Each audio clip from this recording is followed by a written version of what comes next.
अस्सलाम वालेकुम, hi everyone, welcome back to my YouTube channel.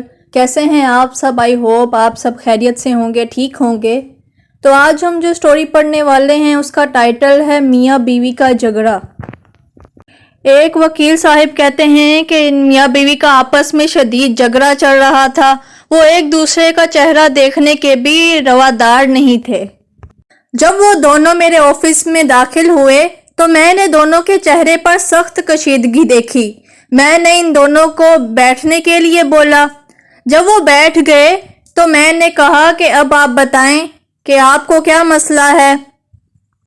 तो वो दोनों यकदम बोलना शुरू हो गए और एक सांस में एक दूसरे पर तनकीद के पहाड़ डाल दिए।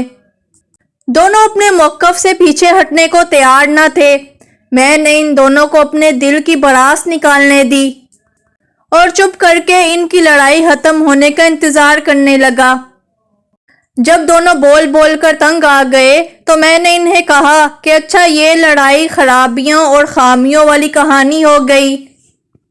अब एक दूसरे की खूबियां बयान करो। तुम दोनों को एक दूसरे में क्या क्या बातें पसंद हैं? दोनों बिल्कुल खामोश हो गए। बहुत देर तक दोनों ने कुछ नहीं कहा। मुझे समझ आ गई कि इन दोनों को एक दूसरे पर इतना शदीद गुस्सा है कि एक दूसरे की कोई अच्छी बात याद ही नहीं और ना ही वो याद करना चाहते थे। मैंने एक एक कागज और पेन दोनों को थमा दिए और मियाँ बीवी को कहा कि अपने अपने कागज पर एक दूसरे की खूबियां तहरीर करो। एक दफा फिर बहुत देर दोनों ने कुछ भी नहीं लिखा और गुस्सा इनके चेहरों पर आया था।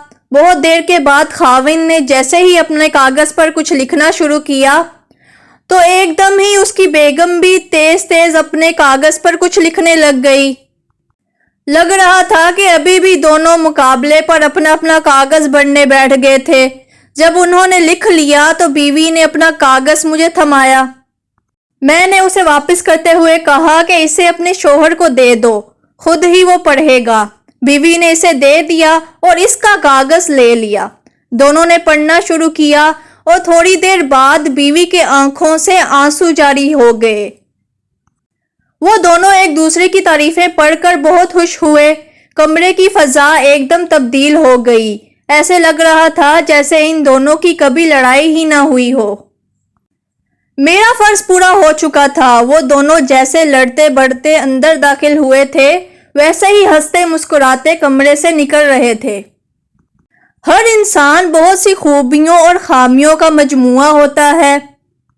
अगर हम एक दूसरे के ऐब तलाश करने लगें तो इनकी और अपनी जिंदगी अजाब बना लेते हैं और अगर हम हर एक की खूबियों को अपनी तवज्जो का मरकज बना लें तो अपनी और दूसरों की जिंदगियां आसान बना देते हैं। फैसला आप लोगों के अपने हाथ में है।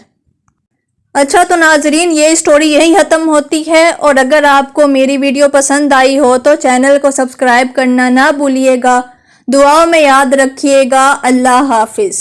मिलते हैं अगली वीडियो में इंशाअल्लाह।